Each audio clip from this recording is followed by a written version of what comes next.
Question principale, Monsieur le chef du troisième groupe d'opposition. Ah oui, donc. J'ai quasiment envie d'y donner. Je vais. Allez-y. Monsieur le Président, le ministre responsable de la langue française a carrément fait perdre l'heure du dîner aux journalistes de la Tribune de la Presse. Ils me l'ont dit. Et aux téléspectateurs en direct, j'y étais. Rien à annoncer. Encore une fois, j'ai bien regardé, il n'y avait rien de costaud.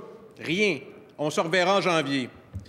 Monsieur le Président, votre gouvernement pose des gestes concrets qui viennent aggraver la situation du français au Québec. Pour la première fois, en 2018 et en 2019, le Québec a accueilli une majorité d'immigrants qui ne maîtrisent pas le français. Pas rien.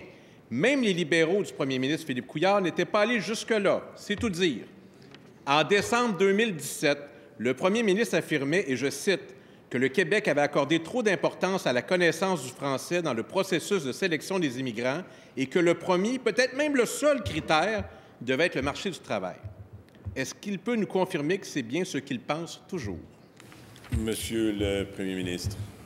Monsieur le Président, je sais que le chef du Parti québécois est anxieux de voir le projet de loi du ministre de la langue française. Monsieur le Président, Monsieur le Président,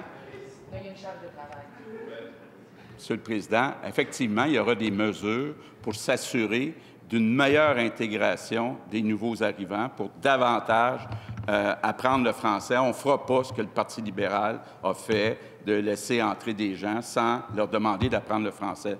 Maintenant, Monsieur le Président, je veux quand même apporter une précision. On va regarder la situation des cégeps pour voir comment on peut mieux s'assurer que les gens étudient en français, mais il n'est pas question d'étendre la loi 101 au cégep, comme le propose peut-être le Parti québécois. Ça dépend de quel chef à qui on parle.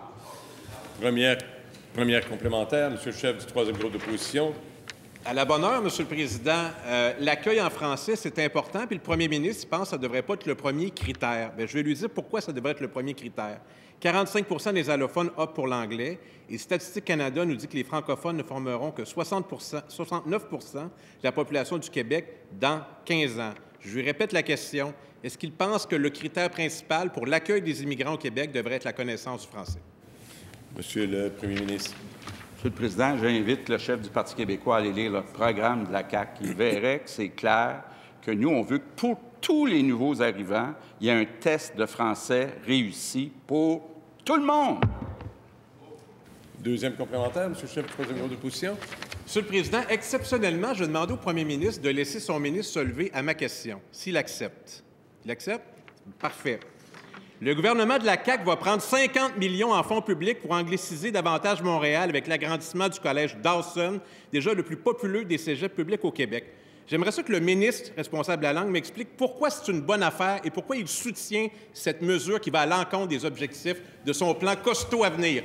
Je vais ma réponse déjà. Monsieur le premier ministre. Monsieur le Président, le ministre et moi, on travaille ensemble, puis on regarde des mesures pour s'assurer effectivement que dans certains cégeps comme Dawson, on regarde s'il y a des mesures qu'on peut prendre pour limiter le nombre d'étudiants. Par contre, contrairement au Parti québécois, on n'a pas l'intention d'étendre la loi 101 au cégep et d'interdire aux francophones d'aller au cégep en anglais. Ça, c'est le choix du PQ.